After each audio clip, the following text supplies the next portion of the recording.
C'était plus complexe que de la simple prostitution parce qu'en même temps,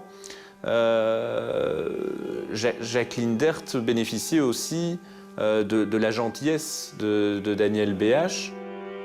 Daniel connaît donc plutôt bien la mère, mais aussi la fille, Isabelle. Quand ils sont décédés, on a découvert une grande photo d'Isabelle Dert, une photo format A4, un portrait d'elle. Pour avoir une photo comme ça, Daniel devait avoir beaucoup d'estime pour cette personne. Les deux femmes viennent donc régulièrement chez les BH. Un peu paumées, elles ont une vie de misère. Une situation qui touche le couple de retraités. Ils avaient certainement une tendance à prendre en pitié certaines personnes qui étaient dans le besoin et se lier d'affection avec ces personnes. Daniel les accueille donc volontiers chez lui. Pourtant, les deux femmes ont une très mauvaise réputation. Jacqueline, la mère, traîne dans les bistrots de René. Sans emploi, elle vit de petits larcins et de prostitution.